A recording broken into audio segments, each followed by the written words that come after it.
Welcome to Monday morning. We hope you're having a great time. Hope you had a wonderful weekend. We're certainly kicking Home and Family off to a good start. Oh, yes, we are. I had a great weekend. I'm all rested up and I'm ready for a really fantastic show. I know I say that a lot, but today is extra fantastic because we have music royalty in our house today. Musician and author Julian Lennon is going to be joining us momentarily. This is so exciting. Everyone is so excited that Julian is here, and he's going to be telling us all about the second children's book in his Heal the Earth series, and he's sharing how a message his father sent him from beyond has really impacted his life in a big way. I love to, he's such a Renaissance guy, but I love that he has such a passion for photography because, right? And he's such an environmentalist. I know. And he's doing, the children's books are so important that he's putting together. So we're going to get into all that. Paige came up with a very wonderful DIY this weekend to welcome all of our guests into our home. Look at this. This is so beautiful. Door decor. It's so easy that you can do this in under an hour. It's really beautiful. It's very easy to do as well. And it's time to go to Larissa, but she's not with our adoptable pet quite yet. She is actually at our mailbox wall with some mail. Hi, Larissa. Hi there. Yes, adoptable pets and mail are my favorite things, so I'm really excited. Love when I get mail. Oh, it says thank you. Okay. This letter comes from Sandra Kim in Chatsworth, California, not too far from here. Hi, Larissa. Thank you for everything you do to help so many deserving animals find forever homes. I learned so many things from you that I can use with my own dogs, Cookie and Candy. I have a dog named Cookie, too. I'm writing because I need a little help. Every year, I spend about $2,000 cleaning my dog's teeth. Do you have any suggestions or ways to help slow down the buildup of tartar on their teeth? Well, thank you, Sandra. I really appreciate this. And my goodness, $2,000 a year is a lot, but it's important to get their teeth cleaned. And in fact, I just had a situation with Muppet, so I know everything about teeth cleaning right now. And I am going to share with you what I've learned and some helpful things you can do at home. And in fact, all the family members here today have some questions that viewers have written in, so we're all going to answer them in a wonderful family time. And Sandra, thank you again, and everybody, please keep sending in your mail to the address below, or you can write to us on Facebook. Why not? Thank you again. Can't wait to answer your questions. Thank you, Larissa. Thanks, Larissa. Then later, Allie is going to whip up the most delicious and healthy super smoothie bowls. They're smoothies, but they're bowls. They're delicious. They're almost too pretty to eat. I was going to say, I saw that, and I'm like, we're not eating that, are we? I mean, like, yes. First we're going to photograph it and put it on our social media. Then we're going to eat it? It's like, why do you destroy that? It looks so beautiful. It's really delicious. And then in a few moments, we're going to sit down and talk with actress Tia Sircar. She's so wonderful, and she's here telling us all about this family comedy of hers. It's called Alex Inc. It's very, very funny. So good. But before we get to the funny business, she's hanging out with Larissa. And they no longer at the mailbox wall. No longer at the mailbox wall, and they're talking about adoptables. Hi. Yes, I'm funny business too, by the way. So, yes, Poof, I'm here. Magic. Thank you, Tia, for being such a rescue animal lover. I'm happy to help you with this. Yes, I'm excited. Good, good. And now I hear you had what is known as a foster failure, which is the best thing ever. I've never heard it called a foster fail before until today, but I'm a perfect candidate for that term. Yes. Tell us a little bit about Ruby. So Ruby, I had fostered for this organization before. They're called Tales of the City, in case anyone feels like, oh, there she is. Hi, underbite in full effect. And so then they called again after we had gotten these dogs adopted, which felt great. And then they called and said, hey, we have this emergency situation. Can you help us out? And I was like, of course. And we got Ruby, and she was, poor thing, she was like, so emaciated. You could see her ribs and her spine, and she was scraggly, and it was a tough situation. But within like a month or two, she turned into like this very affectionate, healthy, scrappy dog. And at one point, I was like, "What am I going to give this dog back?" No. So I basically failed at fostering, and now she is my forever dog. And she is the luckiest dog, and you're lucky to have found her as well. So I'm the lucky one. Thank you for doing that. Fostering is amazing, and we have another doggie that I want to introduce you to today. Yeah. Maybe you'll foster a second one. We're going to introduce you to Floor. She is located with Jackie in Minnesota. Hi, tell us about Floor. She's so cute. Oh my gosh. Isn't she darling? Yes. She's a Chihuahua, and she's quite a lady. That's why I have my outfit on with pearls today, because she is adorable. She actually loves to play hide and seek, and she has just the cutest little walk. She walks with it looks like she's walking with high heels. Oh my She's goodness. just a honey. And she is 4 years old, and she was a breeder commercial dog. And the family that's fostering right now has 3 little girls, so she does well with dogs, children, but she's really looking for a home. Oh, She's so lovely. Yes, and I know, as you said, she's in foster right now. Fosters save the world, so thank you again, and thank you, Jackie. And hopefully we can find Flora a home. She's got those big eyes. She's so Aren't sweet. they beautiful? I know, they show everything. When right now she's probably a little scared, but they also show when she's in love or when she likes things. They're just so expressive. Oh, well, I know you guys have had her in rescue since November, so I hope somebody comes along and brings her into their home because Fingers she crossed. deserves it. Thank you again. And anybody out there can find out more information at UnderdogRescueMN.com. And of course, just one of hundreds and thousands of rescues that we're trying to connect with, because every animal deserves that loving home. And it's all part of Hallmark Channel's Adoption Ever After. We've had amazing luck so far, and we want to keep that streak going. So again, for more information on Fleur, go to the website on your screen. And thank you again for all the hard work that you're doing with Ruby. Thanks to you guys. I love that you guys do this on your show. And we're pretty lucky. Yeah. Wonderful. Thank you, ladies. Thank you so very much. All right. Listen to this music and see if you recognize it. Oh, you'll recognize it. Oh! One of the greatest songs really? ever. This is fantastic. So we're listening to our guest, platinum mega hit, Too Late for Goodbyes. He's a Grammy-nominated recording artist, a photographer, and a passionate environmental activist. He is here today with his new children's book, Heal the Earth. Please welcome Julian Lennon. Come on in. It's good to see you. Welcome. How are you? Very good to see you. Oh, a fellow photographer. I'm so excited. very Amongst excited. other things. You can certainly hang your hat on that, and Thank you. musician And so many other and things. now author. Too kind. Oh, no. So the second book, it's here. Yeah. Right. It's the second in the trilogy. Yes. I love what this is about. It's about teaching children about Mother Earth. Where Yeah. we Right, all and loving live. the earth. You Yeah. know, where do we? The first one, they're traveling and learning all about the Earth. Where do we catch up with the kids in the second book? Well, the second book is really just delving deeper into the concerns we have. It's the whole concept of all the books is about empowering the kids, Right. bringing up the conversation of the world around them and the world that they're growing up into. Sure. To hopefully, make the right choices in life. Right. About, what's going on in the world and their future. Yeah. But it's interesting. It's just as much for the kids as it is for the adults. I think it's a good reminder for the parents that Yeah. maybe, because our lives are so hectic these days. This is when you do get that moment, sit down with your children and read through the book. Mm-hmm.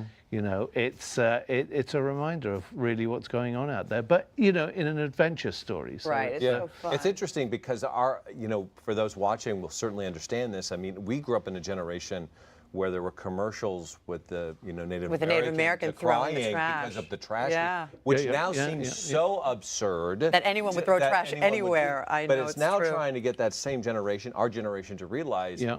we are really having a huge impact on the planet, and if Yeah. we get to the kids, Yeah. That's the way to change. Yeah, absolutely. I think it's the only way forward, Yeah. to be honest. Right. It's difficult when there's a lot of people in the world that just that are a little greedy and want to, Or a lot greedy. a lot greedy.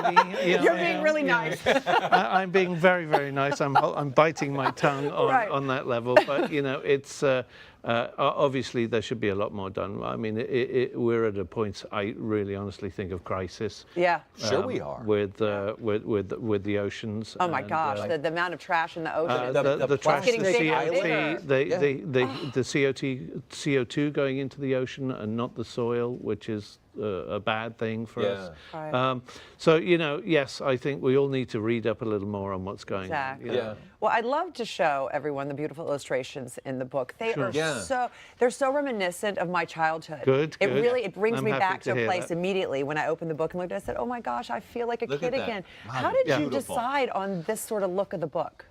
Well, again, it was reminiscent of my childhood, and the idea was that with the publishers, we decided to just sort of put the call out that we needed, kind of like an old school illustrator. Yeah. And a lot of offers came in, a lot of pictures came in, but then when I saw Smiljana's work, who's done both books now, I just fell in love with it. It visually, it represented what I felt emotionally about what was being said in the book. Right. And that was it, you know. There is a very special, unique way of traveling in this book, which is an airplane out of a white feather. Yes. Which has deep meaning for you. Well, yeah, the white feather has a deep meaning, Yeah. absolutely, and that's how this came about. Many years ago, I was on tour, many years ago, and. And, We'd like another tour out of you, by the way. So yeah, don't hang up your hat quite yet. It's coming at some point, no doubt. But I was approached by a whole indigenous group in Australia, a tribe called the Moaning Tribe, and the elder, who was a woman, walked up to me in front of everybody and camera crews and the like, with a white male swan's feather, which was about this big, and said, "You have a voice. Can you help us?" And I learnt about all their problems and their issues, and made a documentary spanning. It took me 10 years to make the film, called Whale Dreamers, and I started a foundation, which was the only way to get the money back to the tribe, to keep their culture alive. But called the White Feather Foundation. Yeah. But why this was so special was because at some point, and I don't recall exactly when, but Dad had said to me that if something ever happens to me, and this is God's honest truth, that if something ever happened to me, the way I'll let you know that I'm okay, or that we're all going to be okay, is in the form of a white feather. So you can imagine, you know, when I received that, you must have had chills. Clear as day message in my my book, so to speak. Wow. You know, that was goosebumps. For sure. You know, I mean, I have goosebumps. No wonder now you just said yes. I'll take on this. Yeah, I took on the challenge, and I've never looked back. And now it's in the book. And you've raised so much money for them, and water, and schools. And the White Feather Foundation. We do as much as we can. We live on donations, you know, and through the work that I do and the sale of the book, you know, that part of the money goes to the White Feather Foundation to continue that work. So you say Dad. You called him Dad. We all called him John Lennon. Well, yes, I mean, your father that bloke. Oh, yeah, that bloke, John Lennon. He wrote so much about peace and loving the earth and world peace and kindness. How has his message sort of inspired your activism? I mean, the apple does not fall far from the tree, clearly. Well, you know, obviously I was aware of what he was doing and what he was. I mean, you were very young. Yeah, no, absolutely. And, you know, and really, you know, my mum and dad separated when I was about 3 years old. So, you know, I knew of his work, but I think more than anything, to be honest with you, I do everything that I do because I've always wanted to make my mother proud. Aww. And that's first and foremost. On my list. Oh, and that just made everyone love you even more now. Sure well, but that's the absolute truth, you know. Help me get my mind around this, Julian, because healing the earth is that's a big responsibility. It's a big sort of thing to take on. Yeah. And then you try to put in a children's book. Isn't that a lot to ask of kids to do? Or were you concerned at all that? Well, number one, I didn't want to shove any ideas down their throats. Nobody likes that. I think it's important, you know, we all go through healing throughout our lives, from even when we're youngsters falling. I think it's just important to keep that message alive rather than, you know, just put it under the carpet. So I think it's an important thing to continue relating and putting. But I wonder if it's easier for the kids to understand the concept than it is for the adults. I sometimes, because it's pretty simple. I absolutely, it is very straightforward in many respects. And the adults will come up with all kinds of reasons as to why it's not going to work. The kids will say, well, of course this is going to work. It's common sense. So you do so many things. Again, philanthropist, activist, musician, photographer, everything. Most people in my generation know you as the Grammy-nominated musician. So how different is writing a song versus writing a children's book? I think it's all part and parcel of almost being a cook in every regard, because it's all about, for me, putting the right ingredients in to create the right finished product that initially, hopefully, I enjoy first and foremost because I need to be happy with that, and then just hope that the rest of the world likes it too. Yeah. So it's it's a difficult process. You want to get the message across in the right way, but all you can do is your best, and hope that you've done the right thing. I must say, looking at the pictures, the imagery that was there, I looked at that and I went, that almost looks cinematic. Like it could come to life. I know where you're going. Yes? Yes. Yeah. I know where It's he's going. gonna be. And it is coming to life, isn't it? We're hoping to bring it to life. Yeah. The Bart, who's the co-writer, who's a dear friend, and I have just signed a partnership deal with Gaumont to put forward an animated series. Good. Series based so on the great. books. So You know what we're saying here? Fingers crossed. I'll tell you what. You say it out loud, put it in the universe, and Put we'll it out happen. there. Yeah. Bring it on. Bring it That's on. right. It will be an animated series. You heard it here first. I promise you that. So I know when you started this process, you originally, was it with Bart that you guys had originally had intended on writing an autobiography? Yeah. Will we ever get that autobiography? Because we'd love it. Well, that I've been around a few years, so there's a lot to say, and that's going to take a few years to actually put together. I mean, autobiography. We'll save that seat for you. Well, thank you very much. I appreciate that very much. You can come back and play your new hit. Tell us about the autobiography Right. and the third children's book. And the third, all in one stop. And the exhibition. And there you go. exhibition. Perfect. There you go. Oh, wonderful. More Julie, information thank you about so Heal much. the So Earth is wonderful. available by Thank you. visiting our website, hallmarkchannel.com, and Julian's website as well. The information is there on the bottom of your screen. And you guys stick around because a little later, actress Katrina Bowden and founder of Race to Erase MS, Nancy Davis, are joining us to celebrate 25 years of raising awareness for their amazing cause. But next, Chef Andrew Gruel is in the kitchen, and he's waiting for us. Hey, Chef. How you doing? Coming up next, we're going to be cooking up the most drool-worthy fish you've probably never even heard of. So stick around for the juicy details.